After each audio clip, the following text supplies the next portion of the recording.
Welcome to the Stuff and Things Podcast.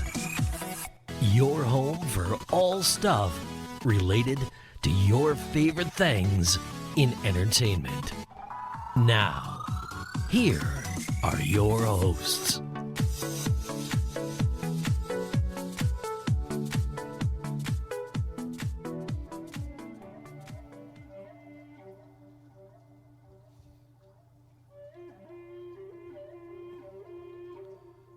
Hello and welcome to the Stuff and Things podcast.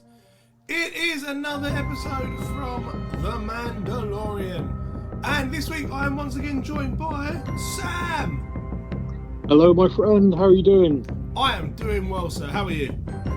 I am still phoning it in from the sickbed, but marginal improvements. Let's all hope that keeps going the same way. That is what I like to hear. So we are talking about The Mandalorian. It is chapter 19, and the title of the episode was... It is season 3, episode 3. The title of the episode, The Convert. There we go. I'm getting you to say the titles for this show because... Yeah. Yep. Yeah. I would. I'm still crying. Yeah. It is the Convert. The Convert. Yes, the Convert. Convert, yeah. You know that word. Roughly. It takes me a while, but yeah. I get there eventually. Yeah. The Converti. Yeah, it's fine. So, this was a bit of a different episode. Looking on social media, this episode really kind of went one of two ways, didn't it? Yeah, quite literally. I mean, for me, I think we need to break it down into two sections. I think we need to talk Mando, Bo, and the Mandalorians, Yep. And then we need to talk about the other thing. Yes, definitely. I think you are. I think it's fine. That is how I've got my notes. I've got like open and close, and then middle. Yeah. So we'll leave the middle to last because I think there are some things that are worth talking about and having a little bit of fun with. There's also like nods and stuff to places as well. So yeah, definitely. Yeah. But opening up talking about Bo-Katan and Mando. For me, the first note I've got is obviously they're on Mandalore. We're just after Bo is fished in out of the waters. Yep. Bo-Katan asks him if he saw anything. He says no. Yeah. And she's kept quiet. Now, putting it to you, did she keep quiet because she's not sure herself, or did she keep quiet because she doesn't want him to know there's a mythosaur down there so she can try and tame the beast? I'm going to really annoy you. I'm proper on the fence on this one. I can't quite work it out. My first thought was that she was kind of like, did I see that? No, surely I didn't, sort of thing. And then by the end of the episode, when it gets to the end of the episode and she sees the like the skull thing up on the wall, and then it's right. Trying to explain this to my wife when I watch this show, the body language and facial expressions that you get without being able to see a face, is insane. Like Bo-Katan sees that at the end of the episode, and just in her body language, I go from she's wondering if she actually saw it or didn't see it to, oh no, she was making sure she was the only one that saw it because she's got a plan. Yeah, opportunity. And you don't see her face to even be able to say that's what I saw, but it's like it's crazy. I think the interesting thing about it is that we are obviously as the audience doing that. Yeah. So we see like a look, and you can interpret a look loads of different ways. But I think we as an audience are being guided and kind of. There's definitely going to be people who've seen that the other way. You know, you could look at it as once again she's looking at that thinking, did I see it? You know, did I? Yeah, was that actually what I saw? Yeah. Do I say anything? Because this lot are crazy. It's going to be interesting to see where that goes because going into this season there was a great belief amongst all fans that it was going to be Bo-Katan versus Mando. Yep. And it was going to be a real kind of two characters we both like facing off a bit of a shitty thing. And kind of going into it, I was a bit like, Captain America, Iron Man, Civil War. Yeah. Are we kind of going to get a feeling like that, and where you can see both sides of this, or what are we going to go? Is Bo-Katan going to go full villain, which of course she has in the past, by the way? So we've seen it happen. Yep. So you're kind of like, is this the way it's going to go? But I kind of with where it is at the moment, I kind of see them as being a good team. I know there's a lot of people out there shipping them, which cracks me up. Yeah. Yeah, I mean, how the hell? I mean, that's got to be the most awkward sex scene in the world. Just two Mandalorian helmets banging together. So yeah, can't remove the helmet. Yeah. Yeah, exactly. That's what she said. I don't know. I mean, I'm kind of looking at it like I want there to be a cooperation and a friendship and a kind of something there. I don't think I'm going to get that. I've got a bad feeling that. Yeah. Would you say you have a bad feeling about this? Yes, I would. I was going to go as far as saying that. Yes, I've got a bad feeling about this. Simply because you kind of know her goal is to lead the Mandalorian people. She feels that's her right, her family's birthright. Yeah. And so, if it's not going to be the Darksaber, it's going to be the taming. So I've got this kind of like headcanon, this thing in my head where she's going to try, and Mando and Grogu are going to end up having to save her. And of course, all of these Mandalorians are going to see it happen, like Grogu basically calms down the mythosaur, and then everyone's like, okay, now what do we do? Grogu is our leader. The kid basically blowing bubbles is now king of all Mandalore. I don't know. It's a strange thing. I kind of want desperately to be a kinship there. I'm after 3 episodes, everyone's really happy they're seeing it, but to me that kind of suggests that it's going to go last. Yeah. So, I mean that's kind of the beginning anyway. But what happens then for me, right? This is where this episode is so bizarre because the two of them are on Bo's ship heading back to Bo's place. Yeah. We have an incredibly cute scene where Bo's like, this is the way. Grogu trying to say this is the way. Anyone who follows us on TikTok will know that we've got a viral meme of that going around at the moment. Which sounds painful, viral meme, doesn't it? Sounds like you should get something from the doctors to sort that out. Yeah. I think there is absolutely no question about the fact that Grogu is definitely saying this is the way. Yeah, or the way this is. He is trying to speak in this season, which kind of makes you get that you're going to get to the final episode, and he's actually going to, the internet will lose it if he goes like, Daddy Mando, boom, that's it. Yeah. My father, you are. No. Yes, Luke. No. We have this scene where they're in her ship and they come across TIE interceptors, which instantly makes me happy.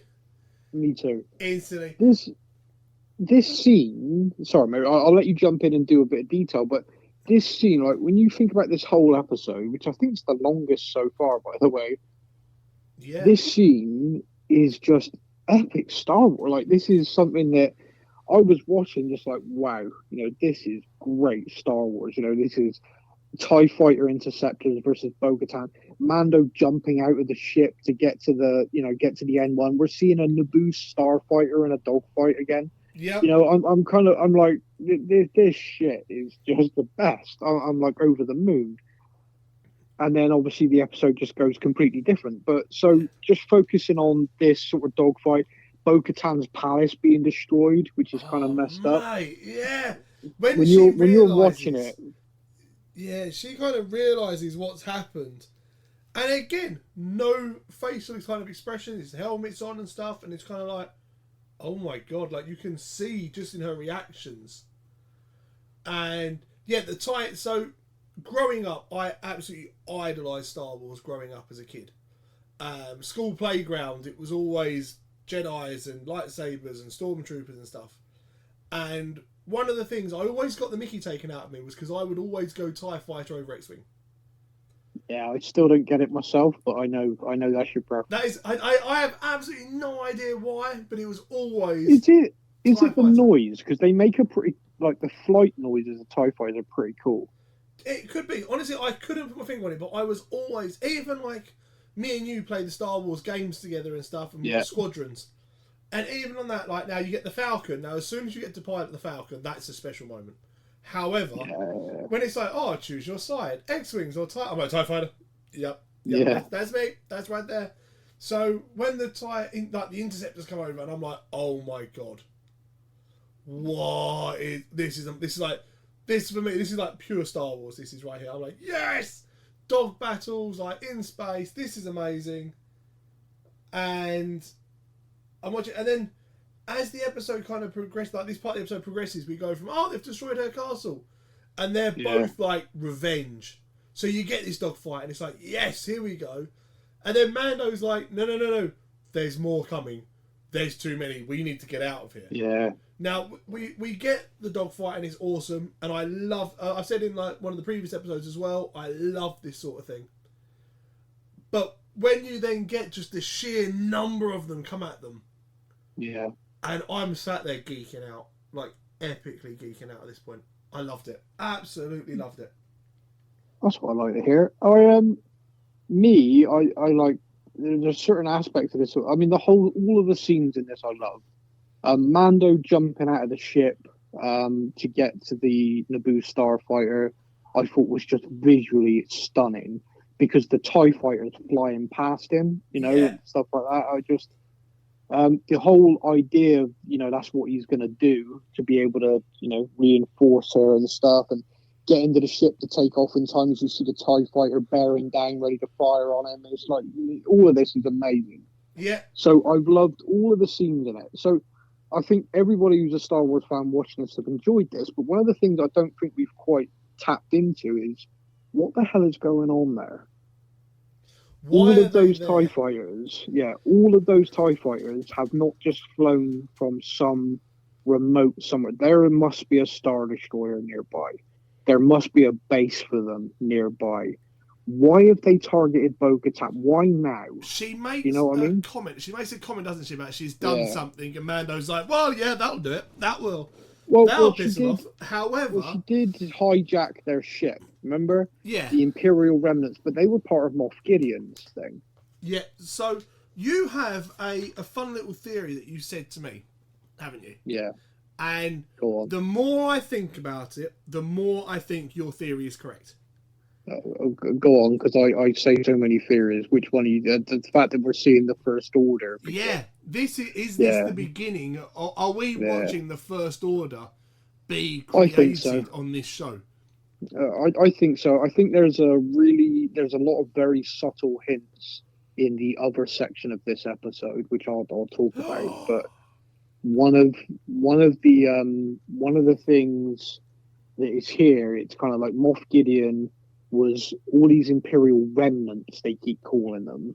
There's clearly still some organization. There's clearly still something. And the fact that they've gone and found Bo-Katan and attacked her to take her out, it suggests that there's a level of military organization that, she needs to go. She's been causing us problems. Dude, remember in Andor, we had that one guy and we followed his story and no one really knows why. Yeah. Imagine if it turns out that, 20 years later or whatever, this is the guy that starts the First Order. Well, yeah, and that'd be kind of crazy. We get him with grey flicks in his head to show that he's aged, and all of us just sit there and go, "Now it makes sense." Yeah. We could all blame his mother basically if that happened. Yeah, exactly. But yeah, the thing that I think this is what we're going to see. I think over the course of The Mandalorian, regardless of how many seasons, we know, in essence, The Mandalorian is a sequel to the original trilogy and a prequel to the sequel trilogy. So we know the destination of the galaxy and what's going to happen. Now, I will say this now. I know we're talking about Bo at the moment, but I will say this now. there is a moment in the other part of the show where this doctor is working a very menial job decommissioning ships and equipment. Yep. And there's a line said to him whilst he's doing it about how backed up they are because of just how many ships, because it's not just the Imperial fleet, they're also dismantling the Rebel fleet. Yeah. And I think this is a really key throwaway line that a lot of people might have missed because, or not really thought about, is, you know, how in the hell did the First Order, when the Rebels have won, they're the New Republic, why is the First Order allowed to get to where they are? You know, how in the hell does this happen? Well, they've obviously done it in the shadows and built and built and built, but they had no fleet against them because when the New Republic took over, they dismantled the Rebel fleet. They didn't just dismantle. Yeah, they didn't need it anymore, so let's get rid of it. It's fine. They felt part of returning themselves to a democracy and not an empire was to not have a big, powerful fleet. They literally looked at it and went, no, we don't want this. We don't want people to be fearful of the Republic, you know. Mistake so we don't need. One. Yeah, and that's, in essence, it is. You know, it really is, because you allow a kind of vacuum for the First Order to rise up, and you've got nothing to challenge them. You know, the New Republic didn't have an army, didn't have a fleet to go up against them because they dismantled it. So yeah, it was a throwaway line, but I think it's one worth circling. If you see what I mean. Yeah. So, but back to Bo and Mando. Yep. Mando gives her coordinates to bug out, and they go and rendezvous with the Coven cousin. Yeah, they both they jump into space, and I kind of. Yeah. Did you know straight away that's where he's taking them? Yeah, because he said, like, I'm sending you coordinates as like a secret. They won't find us. What I find kind of funny is the lines, like when they're arriving, and he's like, "Look, this is, you know, keep your helmet on, please," sort of thing, which made me laugh. I love that. Now, when they come strutting out, we see I can't think of his first name, but something Vizsla. He's the big guy who fought Mando for the Darksaber and lost in the Book of Boba Fett. Yeah, I had a look for it, and my good old trusty IMDb. Yeah. It gives me the Mandalorian, the Mandalorian, the Mandalorian, and the Mandalorian. It's something like it's something like Car Vizsla or something like that. Car Vizsla. Apologies, I know people are screaming at the podcast right now, but how it's dare something you like pronounce that. the name wrong? Well, the key thing is the key thing is from Vizsla, because the House Vizsla are the originators of the Darksaber. So his ancestor was the first Mandalorian Jedi who created the Darksaber. Yes. So he has that, whereas Bo-Katan Kryze has that kind of my family ruled Mandalore. So does he. He has that from a different perspective. Yeah. So when he walks out, and he's not a fan of Mando, we've never seen him really be a big fan of Din. No. So when he walks out, again, can't see his face, but I know his face is, not this motherfucker again. You know, just like, he's like, go away, you're an apostate. He says the word, by the way. Just he does. To help you. I was really happy with that. Apostate. Yeah, I knew you'd be pleased, basically, like, get stuffed. He calls Bo-Katan a night owl, which made me very nerdy happy, because that was her kind of unit. Yeah. That was her, the name of her, like, military unit, if you like. So that was kind of, that made me very happy. That was one of those little bits where I'm glad I'm as far into Clone Wars as I am, because he said that and I was like, I get that reference. Yeah. Yes. You did a proper Captain America. I understood that reference. I like that. Yeah, I promise. I get that one. That's a TikTok idea. I absolutely loved the kind of Mando. It's so funny because, like you said, you cannot see faces, but you are interpreting this kind of, get the fuck out of my face. Right? I've bathed in the waters. I'm no longer an apostate. Let me go and see the armorer. You know, get out of my way. Yeah. And he's like, okay, we'll see. You know, you've got evidence. We'll soon see. The armorer drops the water into like a well, and we see this really amazing like shimmer kind of thing. I'm like, okay, that's pretty cool. Obviously, the living waters, as they're called, must have a kind of metallic-y, I'm guessing, Beskar to them, like very light. Yeah. And that's why you're able to tell that that's what they are. So they go from being like a group of Mandalorians staring at them like one false move, we're going to rip your heads off, to the armor being like, back, baby, and they're all like, yay! And then comes one of my favourite comedy sort of moments. Is when they all look at Bo-Katan, and all of a sudden you're like, oh, wait a minute. Bo-Katan has also now just been accepted into this Kree because she also bathed in the living waters. And hasn't taken her helmet off since. Now, the thing I find interesting in that, right, is there are a lot of fan theories about who the Armorer is. Now, this character of the Armorer could have started out as just a generic Mandalorian fanatic. Yeah. Genuinely, if I was writing the show, you didn't need it to be more than that. As the show's progressed from the story of Grogu to now being a point of being more about Mandalore and the Mandalorians as a whole, if I was John and I was Dave, I'd be looking at that going, you could easily add a character here and make this someone of real significance from the past. You know, who is trying to sort of hide away. Now, there are lots of different kind of options for this, but there are a lot of fan theories that this is someone who has gone right up against Bo-Katan in the past. Like, literally sided with Darth Maul, brought down the entire Mandalorian civilization, and is now kind of trying to make penance for it. But you're not going to know, because that helmet is not coming off unless it's knocked off, I think. Yeah. Now, what is kind of like in my mind, and what I'm kind of like wondering about is, if Bo-Katan knew this person, she'd have recognized her voice, surely. You know, when she's in there and the armor starts saying, you know, well, you can leave anytime you want, but because you've bathed and because you've not removed your helmet, you're part of us now. Surely Bo-Katan will like, whoa, keep talking a minute. Do you know what I mean? Like, these fan theories, for me, kind of fall down at that point.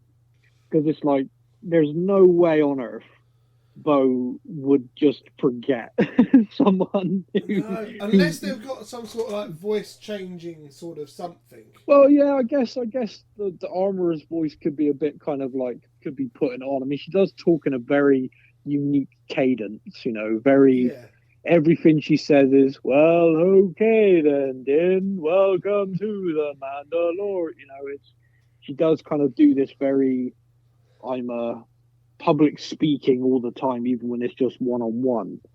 So a couple of questions for you. I just want to put you on this. First question, do you think Bo is going to be a little bit indoctrinated into this and stay? Or do you think this is means to an end for her? I actually expected her to take the helmet off straight away. Would have been hilarious. No, you're now part of the Kree. Like, fuck am I? There we go. Yeah, that would have been absolutely... You know, literally the start of the next episode is they all turn around and she just sat there having a sandwich like, I'm going in a minute, chill the... You know. Yeah, don't worry about me. Just wait a cup of tea first. Bye. Yeah, laters. I got a mythosaur to slay. What? Nothing. Peace, bitches. Bye. Yeah. Have any of you got any really big nets? Why? No reason. Just curious. But no, I think more means to an end for her. As much as I expected the helmet to come off straight away, I'm reckoning means to an end. Yeah, okay, I think you're probably right. Now, the second question is, and this is just a silly, weird thing, okay? We saw a ceremony where a foundling, right at the very first episode 1, first scene, a foundling's getting their helmet. Yes. So we know that foundlings, obviously, to a point, don't have to put a helmet on. Now, I've got a book of like Mandalorian culture and lore and stuff like that, and I love this book. It's been such a fun thing for me. And I know it's kind of it's like an age thing. So it's not a kind of like, okay, this child's 14 and has reached a point where they're now ready, but this one's 8 and he's already ready. It's like an age. Yeah. You hit this age and you put the helmet on and that's it. Yeah. Grogu is a foundling and is technically older than all of them. Yeah. At what point do you think this armor is going to look up and be like, I've seen enough of that little green kid's face. He needs a helmet or he needs to bugger off. Well, Because at the moment, she seems really chill about, oh, well, it's just a kid that you hang around with. That's fine. Yeah. But at the same time, if this was a human child, she'd be going, armor that kid up. Now, So, the next point is, who is going to make a helmet that fits those ears? Yeah, well, the armor's got a lot to do. It's whether there's going to be lots of Beskar now on Mandalore, because clearly a lot of the Mandalorians there are wearing armor that is not Beskar. Yes. Mando is wearing a suit of full-on Beskar because he ripped off the Imperials, if you remember. Yeah. But a lot of them are wearing, like, this bit's Beskar, this bit's, plastic former Stormtrooper, this is some random scrap metal from a downed fighter. That's actually something I've got in my notes here, is when they all walk in, I loved seeing the amount of different, like, colours and styles of the armour. Yeah. I really like that. Yeah, well, it's two very good reasons. One, visually, it helps us. I mean, if they all look like Mando, this would be a nightmare, to visualize what the hell is going on. Yes. But two, the kind of it kind of signifies that Mando's armor is unique.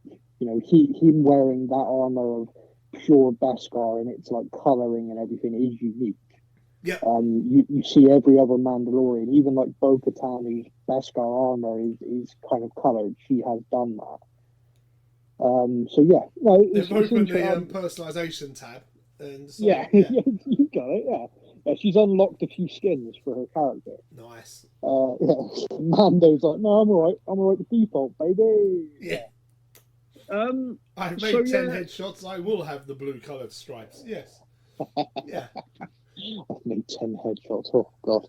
I'm still trying. I think I've been playing that game for 15 years. So that is kind of where we're at with Mando, Bo, and Grogu. I'm not sure where that goes next, but in the trailer for this season, we've seen a lot of action with multiple Mandalorians.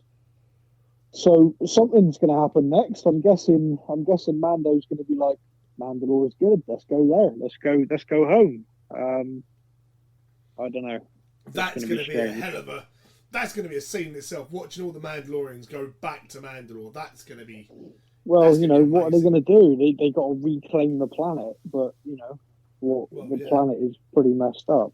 But I don't know. It's going to be interesting to see what happens because you've got people there. I mean, Din has no ambition to lead. This is why I like this character and this kind of situation for him because he is not trying. Like he's got the Darksaber, but he was like trying to hand it away. Like, seriously, take it. I don't give a crap. Like all I care about is the child. And so that doesn't seem to have changed. Like his goals are very apparent now. His goal was to be accepted back in amongst those people. He's now done that. So what's next? Does he go off to be a bounty hunter again? See, this was one of the things for me, actually, because I am in the first episode we did of the podcast of this season. Yeah. I said, right, so clearly this season is going to be the same as the other ones, where it's like point A to point B, but they end up going to every other letter in the alphabet between hand little missions. So I fully said in that one, I expected point A to be being told, go to the Living Waters.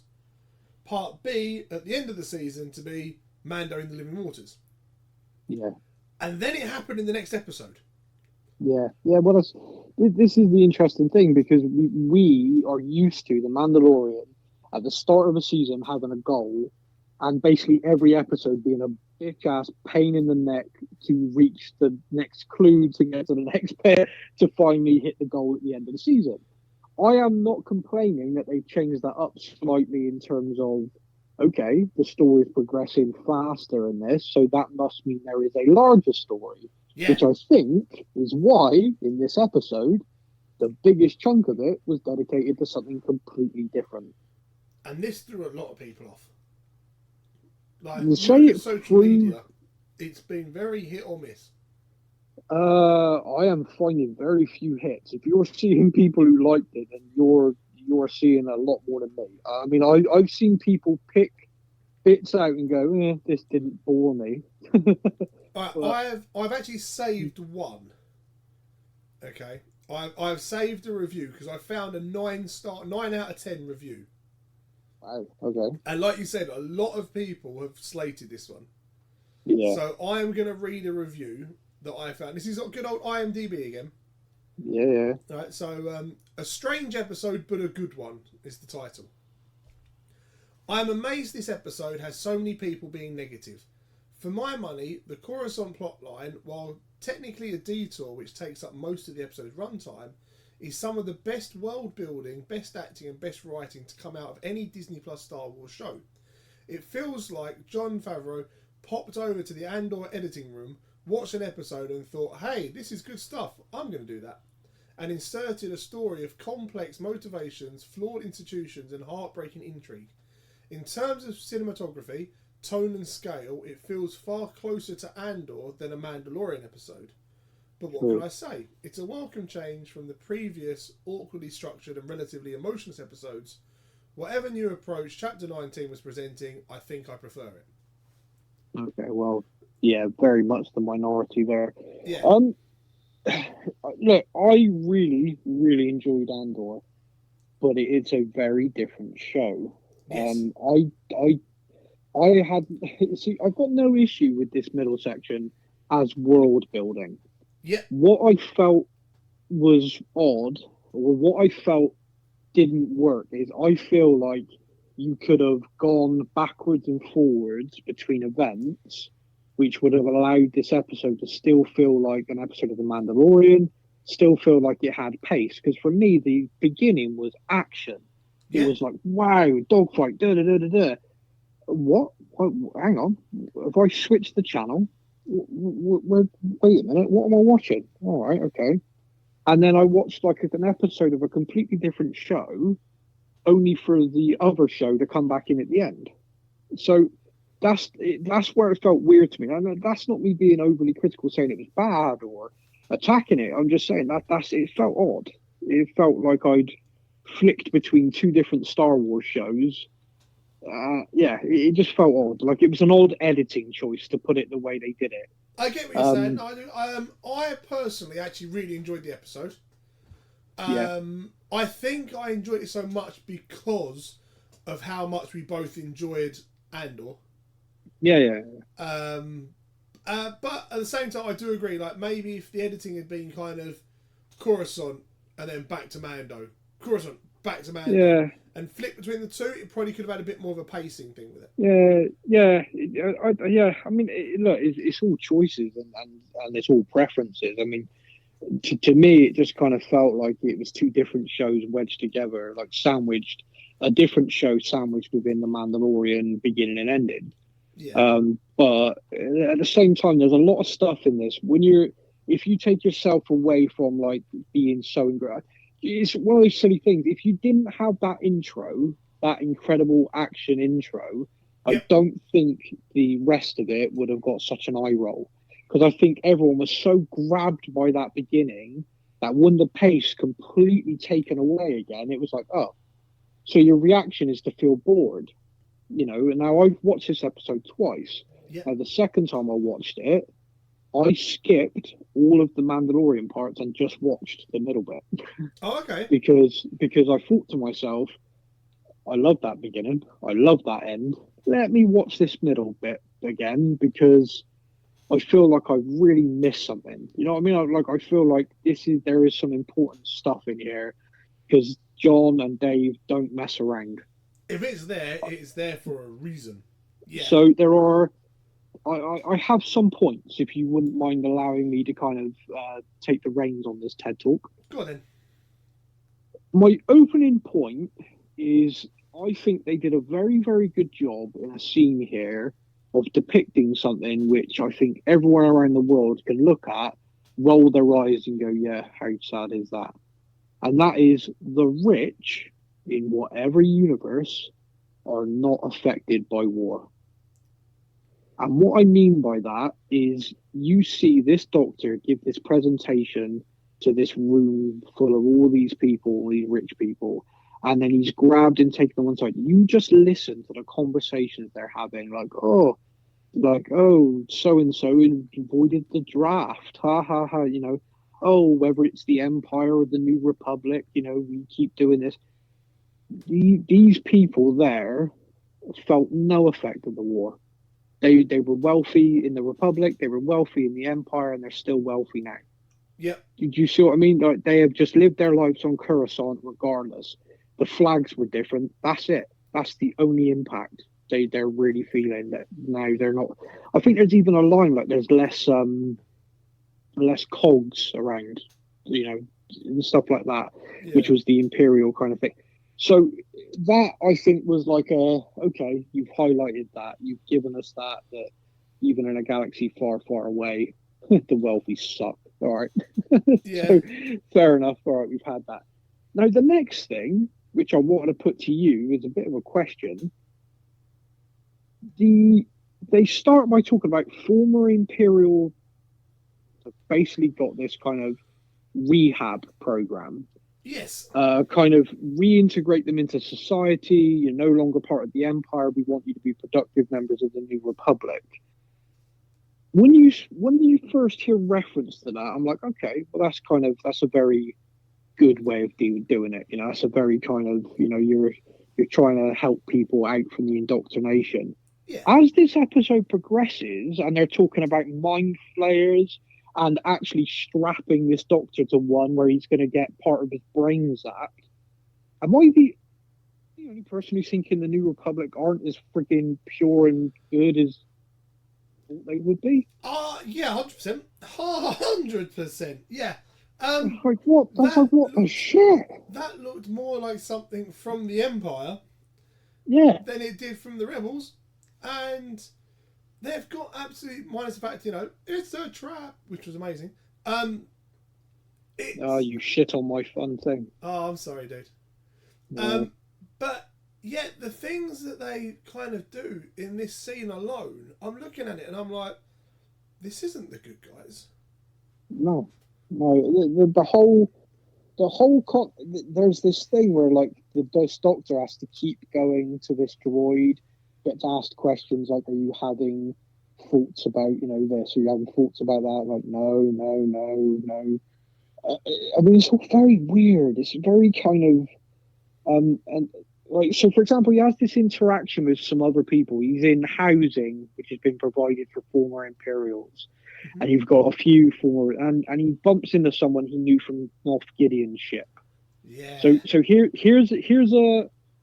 kind of a key thing in this conversation. There is a hint that Moff Gideon has escaped, and I only really picked that up the second time I watched it. I think I kind of zoned out. Yeah. But there's a hint because he says, "Oh, you heard that Moff Gideon didn't make it to the tribunal," and then someone else says, "Oh, I heard he's been mind flayed." Yeah. Well, from our point of view, I think Moff Gideon's escaped. I think the Imperial remnants that are becoming the First Order, I think Moff Gideon is part of this, and that character's too frigging good not to reappear. Exactly. Yeah, no, 100%. And the fact that they kind of say, "Oh, I heard this, I heard that," the fact is, I heard. It automatically kind of sends a little alarm going, so that means no one actually knows. Yeah, no one knows, but there's rumors. And this kind of character who he starts talking to, a woman who was part of Moff Gideon's crew. Ela Kane, yes. Yeah, seems to befriend him. Here we go. So Jon Favreau and Dave Filoni, right, are massive Star Wars nerds. Let's just throw that out there. Star Wars has had some of the best memes ever that have ever existed, and one of the most famous ones, which is so stupid, is "Come to the dark side, we have cookies." Right? Yep. That has been around since memes were invented, and is just like a silly thing. It's on t-shirts, it's on official merchandise. This thing has been around for a long, long time. I used to have a small poster of that. There you Darth Vader holding out the cookies. Yeah, you got it. Poster. Right, so it's been around. Basically, if you're a Star Wars fan, you know that it's been around for a long time. So when they're asking this guy, what does he miss? And he mentions travel biscuits. Yeah. I kind of had this kind of like chuckle. And the funny thing is I laughed. I was like, oh, if he'd said cookies then, that'd have been really funny. And then when gets given some that have been stolen from it, they are basically American like style. We'd call them like shortbread biscuits, but yeah, American style cookie thing. And so they put that in there that basically come to the dark side. We've got cookies as a thing. It's an actual thing. This scientist missed these cookies. Yeah. I was like, oh my god, that's amazing. That's just so stupid, but so funny at the same time. So this woman kind of befriends him. They go around Coruscant. We have these moments where, like, she seems genuinely quite nice, laughing and joking with him, and I'm still watching it, thinking I don't trust her. Yeah, she's got evil eye, and he seems to be convinced of his own self-importance. Like, I can do this, and I can be of a great assistance to everybody. I'm so smart. You know what I mean? He's got this real kind of ego, I guess, which I suppose a lot of great scientists. He's sat at his desk, and like one of the officers comes over. Yeah. And he's like, oh, here you go, kind of, do this. And he's like, but I could do so much more with these, Yeah. You're wasting my talents here, sort of attitude. Yeah. Yeah, and well, yeah, and he's probably right, but at the same time, it is this weird sort of arrogance that he's got. But the thing that sort of happens in amongst this is she's kind of, I guess, manipulating him very slowly. We get the impression of a passage of time. Days are going by. This guy is going into his job, decommissioning stuff, thinking to himself more and more, darling, I could be doing more. She's in his ear a little bit. And then eventually she's like, look, we could go and take these things. You could carry on with your work. You want to serve the Republic, don't you? And so I'm like, she is pro-Gideon. She is absolutely Moff Gideon, manipulating this jackass to finish his work, and then she's going to take it, right? Yeah. That's where my head is. Mate, what happens next where she leads him off, double crosses him to the New Republic, completely threw me to the point that I'm actually looking to you now to say, mate, what the hell happened? I don't get it. Well, okay, so this is the thing. Like, so she talks about the fact that I've already done this before. Where do you think you got the cookies from? And that sort of thing. So it's like, and I'm watching this, and I actually sent you a message, and I was like, I don't trust her. Oh no! There's no trust at all. 5 minutes later, she betrays him. Yeah. It's when they come out. So they come running out the ship, and they've got their torches on, and I jokingly. I think I messaged you joking, like, turn the torches off, you're going to be found. Yeah. Oh, too late. And that's the thing, I was like, oh my God, they were using the torches outside as almost like a beacon. Yeah, she was literally guiding him into a trap. Yeah, and I'm like, okay, so why is she... Because she talks him into doing it. Yeah. She gets the parts and walks off herself. She walks off away scot-free with the parts. Well, but she hands them over. She's not walked away with them. That's right. She hands, but then she then hands them over. The New Republic take them away. She's come out of this with nothing other than to hand this guy over. Yeah. She's come out of it with nothing else herself, and now I'm really like, okay. So this is where I'm like confused in this. So my head was she's pro Gideon, still Gideon, and is manipulating him to do his research. Yep. When she then portrays him, I'm like, okay, I obviously got that wrong. She is clearly New Republic through and through, and is infiltrating former Imperials to find out if they're still gonna offend. And I'm like, what a weird episode. I'm like, what a strange thing to be going on. And they're talking about, he's there screaming, it's a trap, which is obviously a nod to, it's a trap. Amazing. With, Admiral Akbar. He even shouts it at one of Admiral Akbar's same species, who pulls the face. Such a, again, great TikTok for that going around as well. But the thing with that is they're going to say, right, clearly you've still got Imperial brainwashing. We're going to do this. Don't worry, it's not painful. We're not mind flaying you. Don't worry. And all you're going to feel is like a sense of relief and calm. I've had this procedure and I'm like, this isn't right. Like, this doesn't feel like the good guys at all. Yeah, this is not what good guys do. But also, her character, I'm like, okay, so she's not Gideon, she's them. Is she killed him? She gets left alone and she amps that up whilst eating like a biscuit, like she's literally popping some popcorn and enjoying herself. Yeah, so I don't think she kills him. I think she completely wipes his memory completely. That's so is she? Then, so is she Gideon? Yeah, but surely, if she was Gideon, she would want his memory to be able. This is what I'm.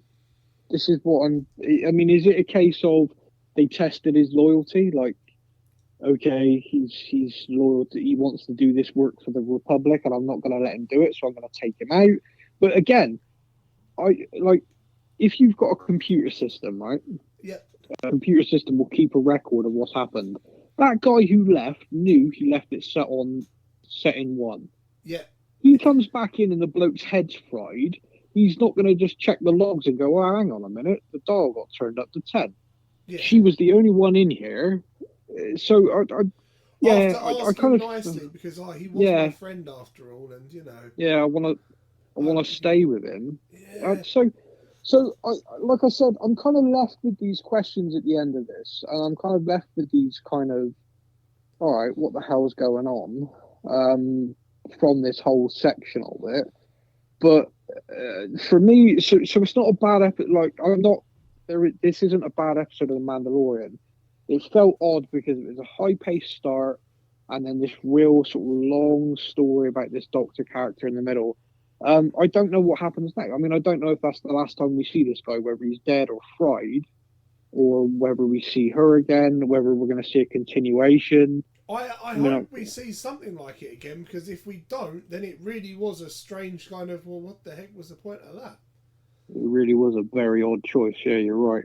So we need them to show us more of something of all this, but yeah, it was, like I say, don't get me wrong, I fully enjoyed it. I really did, like, genuinely enjoyed the whole episode. I thought the stuff on Coruscant was very interesting to see what's going on behind the scenes and to make you kind of go, but you're the good guys. Wow, this isn't good. Like, what's going on? I enjoyed all of that. However, now it's a case of what is this leading to? What have we just seen, and what is the relevance of that going forwards? Agreed. Yeah, and I hope it's integrated into episodes in a better way than that going forward, or perhaps I mean, I don't know. I mean, we watched the Book of Boba Fett, and in the middle of the Book of Boba Fett, there was literally an episode of The Mandalorian, as in you didn't see Boba at all. You just saw Fennec Shand in the last 20 seconds. Yes. And it was kind of an odd thing, but because it was Mando and everything, everyone was just kind of excited and happy, and you know, and it did make sense in the overall story. I don't think an episode of The Mandalorian next week purely about this woman on, you know, I don't think it will. And I think perhaps that's what they tried to learn from that. You know, John and Dave probably thought, well, we can't have an episode purely on Coruscant, so let's throw Mando intro and outro on it. And that way it's, you know, people can't just moan that we've thrown another show in the middle again like they did last time. Yeah, I understand that. Yeah, I don't know. It's an interesting thing, but yeah, like you, a lot of stuff in there that's interesting. When I watched that second part again in isolation, there's a lot in there because you don't watch it with the high-paced start. You don't have that weird drop, which I think is why everyone said bored. It's because it's kind of like it grabbed you right at the beginning, and you're like, "Oh my god, dogfight, TIE fighters!" Ah, yeah. And then a guy walking around, yay! You know, so it'll look a big mountain top in the middle of a planet. Yeah, but mate, I enjoyed the episode. I'm really looking forward to episode 4. I'm really looking forward to it because this show grabs me, man. It really does. It has done since episode 1 of season 1. This is the Star Wars I fell in love with as a kid. And so I'm loving it. I can't wait for next week. Yeah, I guess that is everything. That's all your notes covered, everything, yeah? It is, brother. Perfect. In that case, all that's left is for us to say goodbye. So I'll let you say goodbye. Massive thank you again to everybody who's messaged me. I am doing better. It's just a very, very slow process, but hopefully I'll be back doing sounding like I normally do very soon. But yeah, until then, everyone, may the force be with you. Take care. This is the way. Thank you for listening to the Stuff and Things podcast. We hope you enjoyed the show. You can find us on Facebook or online. Simply search the Stuff and Things podcast to join in our conversation every week.